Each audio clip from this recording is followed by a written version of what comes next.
He is the chief evangelist of Canva and the creator of Guy Kawasaki's Remarkable People podcast. He is formerly the chief evangelist of Apple, trustee of the Wikimedia Foundation, trustee and brand ambassador of Mercedes-Benz, and has authored several bestsellers. Guy, welcome. Thank you. Well, I'm not a trustee of Mercedes-Benz. I was a brand ambassador. Oh, well, then we can't have you here. I'm just kidding.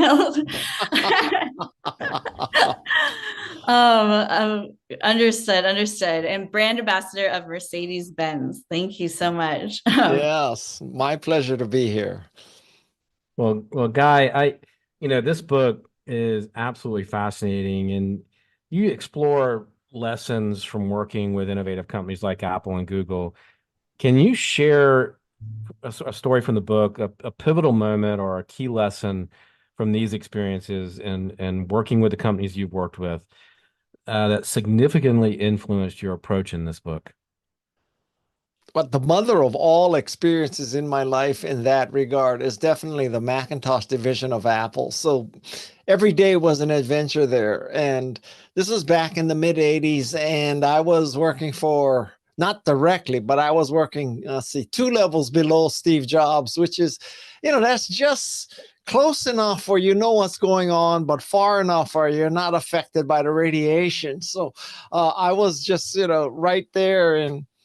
And what an experience. I learned so much from Steve, and I am where I am because of Steve. And some lessons that I learned from him is that, first of all, there's enough people in the world who care about elegance and user interface. That's one. Number two is if you get people to believe in your philosophy, selling them something is easy. So if you get people believing that things should be easy to use and you should be more productive and creative, well, guess what? They're going to buy a Macintosh and an iPhone. And the third thing is that if people then believe as much as you do, they will become your evangelists, and you don't need to pay them. You don't need to, give them stock options or anything. They'll do it because an evangelist likes to bring good news. And there are hundreds of thousands of Macintosh evangelists who are doing it without any compensation. They knew in their hearts that evangelizing Macintosh was good for the other person. Wow. And they knew it because it was taught. It's so great to hear about you. It's almost like your mentorship with Steve Jobs, and that's really what your book is touching on, right? Is these remarkable people. And I know you talk about Steve Wozniak also, and Jane Goodall. Can you give us some insight? Like, what are some of the key traits that each of these remarkable individuals share? Well, Steve Wozniak, I think what's most valuable to learn from him is that you may think that the way to develop an innovative product or a service is, I don't know, read all the McKinsey reports and read all Wired magazine and Fast Company and Fortune and Forbes and Wall Street Journal. But I'll tell you what Steve Wozniak shows is that one of the richest veins for developing great technology is to create what you want to use. So there was no forecast for the size of the personal computer business when Steve Wozniak created the Apple I. He created that Apple I because he wanted a computer that was small and cheap and easy to use.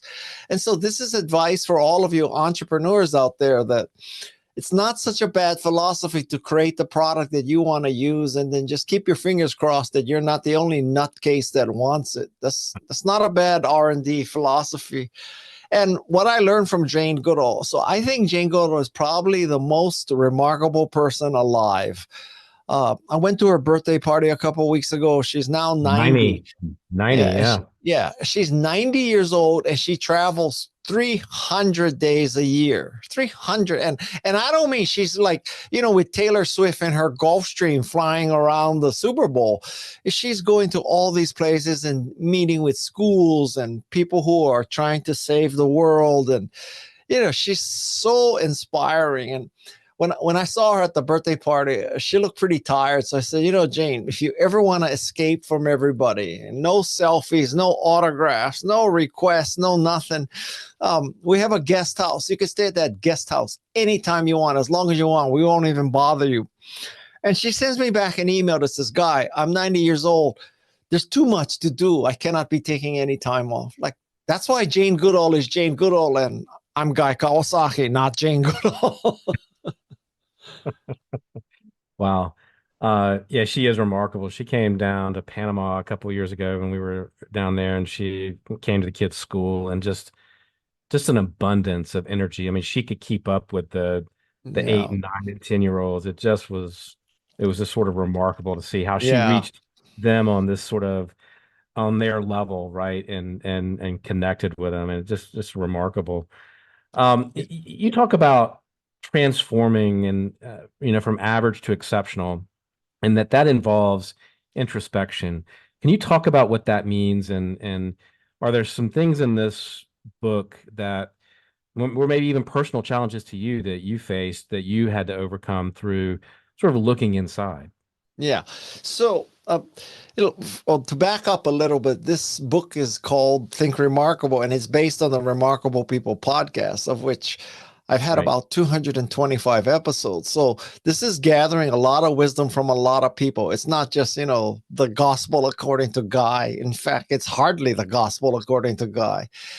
And so there's these times of, I think the first stage for all remarkable people is that they have a growth mindset, that they believe that can gain new skills and they can do new things. And to do that, it describes exactly what you said. And that's absolutely necessary. I did not talk to one remarkable person who said, I was born remarkable. I didn't have to learn anything. I was perfect. Obviously, I didn't interview Elon Musk. So, I mean, you need to have a growth mindset. And the flip side of the growth mindset is that you have to have a grit mindset, because when you try to grow and you gain new skills or try to gain new skills, guess what? You're not going to succeed on day. I can speak English. You're not going to succeed on day one. You have to face the fact that it's going to be hard and it's going to be filled with failures and ups and downs. So you need grit. And that just came through over and over again. And listen, I wish I don't wish, but I don't want to paint a picture that, Guy, you're so remarkable. You overcame such poverty, such, medical issues, such abuse, or, I didn't. I had like a pretty good life, and I've been very lucky. I've overcome some challenges, like when I wanted to get into tech business from the jewelry business, I must have applied to 30 or 40 places. I mean, I got rejected everywhere. And believe it or not, now, I don't know if you know this, but I am deaf. And let's just say that you would not put being deaf as one of the positive requirements for being a podcaster. That is not a helpful thing. Right. But, so I am still happily and I think successfully podcasting. So, you could say I've overcome that or dealt with that. But even that, nobody ever died from being deaf, right? And so I have a cochlear implant. I can hear enough to do this interview. And Beethoven could compose. I suppose I can podcast. So not that I'm Beethoven or anything. You are sort of this ultimate synthesizer in a way, right? So you're hearing something and you're telling us what's most important. And I don't know how you're doing that deaf, but you've overcome that part at least. Yeah. You co-authored the book, so I'm interested to hear a little bit about your co-author and also what that process was like, or how being co-authors influenced the direction. Yeah. So my co-author is a woman named Madison Neismer. And, we met on LinkedIn. Actually, that's not true. We met surfing. So I was surfing and I noticed her, and I noticed like there's a lot of young people out there, and I really needed help with transcriptions, because guess what? as a deaf person, it's hard to check your transcripts. Okay.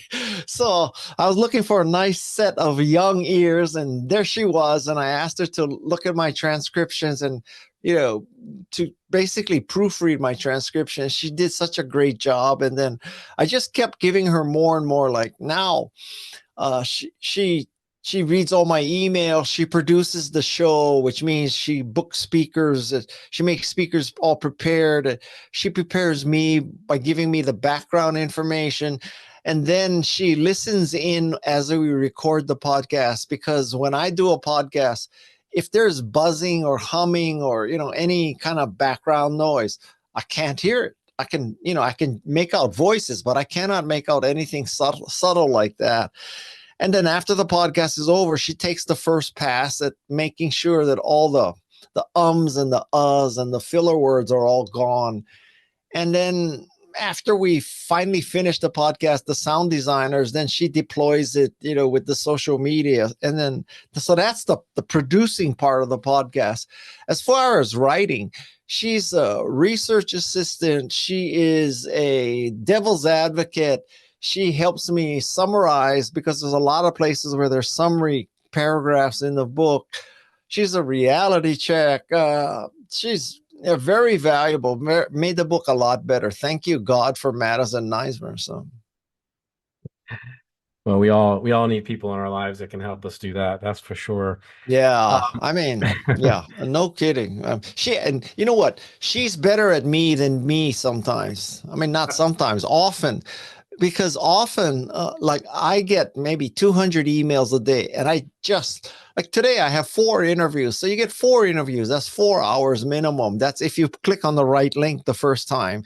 Now, so I have these 4 interviews, 4 hours, and I get, I don't know, 200 emails. You cannot keep up. So she's helping me. So if any of you are out there and you get a really heartfelt, empathetic email response from Guy, probably Madison wrote it.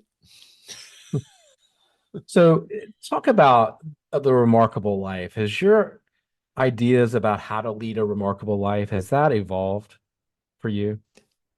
Yes. Well, first of all, I would say that people need to understand the sequence, that you don't get up one morning and decide to be remarkable. It's not like, one day I woke up, I decided to be lighter. The next day I decided to have more, muscle content. And one day I woke up and decided to be remarkable. So that's not how it works. So the way it works is you make a difference in the world. You make the world a better place. And you don't have to be Steve Jobs or Jane Goodall. You can make the world a better place just for one person. It could even be yourself. You could be an elementary school teacher who makes the world better for 20, 6th grade kids. And in my book, you're just as remarkable as Steve Jobs or Jane Goodall. And so the way it works is you make a difference, you make the world a better place. And then guess what? The world will consider you to be a remarkable person. So it's not chicken or egg. There's definitely a sequence. You make a difference and you are considered remarkable. And I think that's a very important lesson, that this is not, some kind of self-help book that says, okay, so this is how you put lipstick on a pig. We're not putting lipsticks on pigs here. We're trying to fundamentally change the animal. Do you think, and sorry, I'm jumping in on your question, Cynthia, but is it, where does purpose fall into this? Because it seems like to be that remarkable person, you have to be driven by a greater purpose. Yes. Does that play into it? Yes, absolutely. When I say make a difference, there's an inherent assumption there that you're making a difference in a positive way, right? You can obviously make a difference by polluting a lake. You can imprison people. You can murder people. You can do a lot of things and make a difference. That's not the kind of difference I'm talking about. So the kind of difference I'm talking about is improving the lives of others. And so I have kind of come to a conclusion that the first third of your life, you're overworked and underpaid. The second third, you're overpaid and underworked. And in the third, you pay back. And so your question was, how does your motivation and your, what you're trying to do change in your life? And I think that's kind of how it works. And so I'm 69 years old and, I'm in the payback phase of my life. How did you identify you were in that phase? Like, when did you wake up and go, I'm in the give it back phase? That's where I'm at. Yeah. Listen, it's not like I can tell you, July 1st, 2017, I woke up and I decided to give back. I think it really started in high school when my father explained to me a French concept called noblesse oblige, which is, translated roughly into the obligations of the nobility. But it really is a more like, it's kind of a behavioral standard that you act like a gentleman, that you show some class and all that. And I have subsequently changed that term to success oblige, because as I look back on my life, I know it was a 6th grade teacher in Kalihi Elementary in Honolulu, Hawaii, who changed the arc of my life because she convinced my parents to put me in a different school. No, she's not Steve Jobs. She's not Jane Goodall. You have never heard of her, but she changed my life. And I feel that when you are successful, when you are remarkable, when you've made a difference, I hope you don't take your shit too serious and you think it's all me because I had this growth mindset and I had this grit mindset and I'm so brilliant and, I went to Harvard and I work for McKinsey and, I deserve this all. Because if you really look at it, there are lots of things that happen to fall into place for you. And it could be a high school teacher. It could be a coach. It could be a mentor. It could be a boss. It could be just blind, dumb luck. And there's a lot of things. And I think that when you figure out that so many things have to happen right for you, it gives you a sense of humility that, oh my God, maybe I should pay back the universe because so many good things happen for me. I should make some good things happen for other people. So, don't close the door that you went through. Leave the door open and, if possible, make the door bigger. That's your success oblige. You keep bringing up teachers, and it reminds me, a couple of years ago when I turned 51, my cousin who was 52 died of cancer, and he had been a teacher for about 20 years. And, I never knew what kind of difference he made. I never understood the impact he was having. But when I went to the funeral and I gave the eulogy, and there were 1,000+ people sitting in this church. Yeah. Kids that he had taught for 20 years, gonna make me tear up. You realize that was a life well lived. And I think what I'm hearing in this is, live a life that's well lived and that you give back and you give something, and that's a life of meaning. To my question, as I'm rambling here, in all these interviews that you've done, which one really got to you the most? Which one really hit you the hardest? Wow. Or one that you really remember that made a huge impact on you? Well, there's about 250 of them, but You had to pick one. So I'll tell you a couple, three or so, okay, because it's hard to narrow that down. So one was a woman named Andrea Lido Pete, and 10 years ago, she was diagnosed with ALS. Now, when you get that diagnosis, usually you're dead within 2 or 3 years. She's been alive 10 years. And when she was diagnosed with that, she decided to raise funds for ALS research and increase ALS visibility. So what she did is she undertook the challenge of completing a marathon in all 50 states.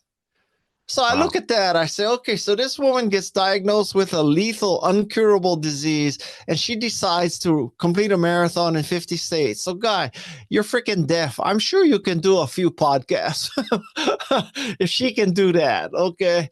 So that was one. Another is that I met someone named Halim Rogers, and at 16, he was sentenced to 40-something years in prison for accessory to murder.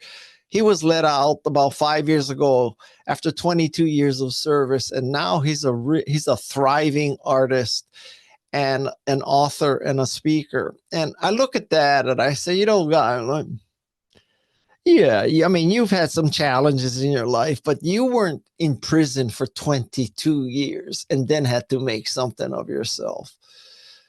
Yeah. And then there's another homeless person who, his mother was abusive, and they moved, I don't know, countless times, and that's when they were living in something at all. And now he was an Amazon executive, and I look at those stories over and over again, and you cannot conclude anything else but, oh my God, in relative terms, I am a lucky guy.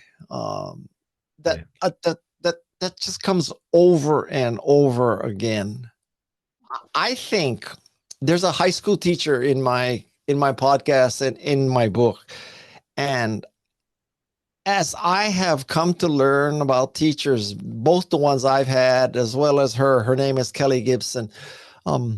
I think if you had to say, so Guy, what's the richest vein for remarkable people? If you had to pick one profession, you say, most likely, if you pick a random person in that profession, you'll hit a remarkable person. It's teaching. It's teaching. It's just like, it's not even, I don't know anything even close to teaching. Teachers are the most remarkable people. They spend decades working on it. They don't get paid a lot of money. In fact, sometimes they have to buy school supplies with their own money. And, they're dealing with school boards telling them what books to buy and read. And they're dealing with parents who think they can teach them better.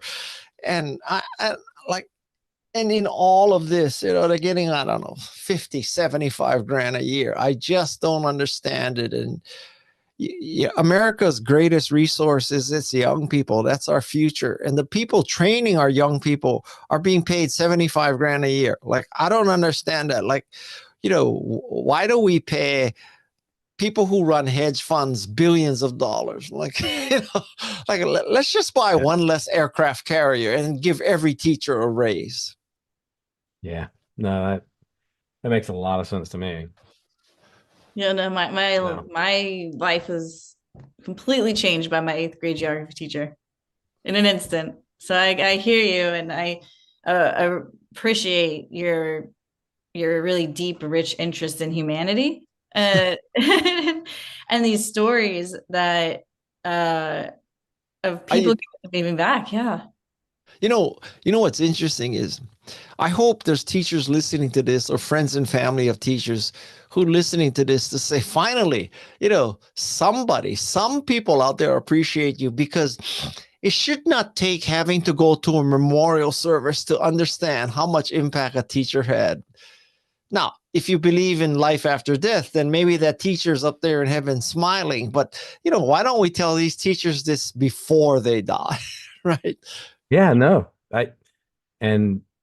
it's just not and it should be in our consciousness, and it's not enough. Right. Yeah. And I mean, absolutely. Yeah. This comes back to the old saying that if you want to know what God thinks of money, look at who she gives it to.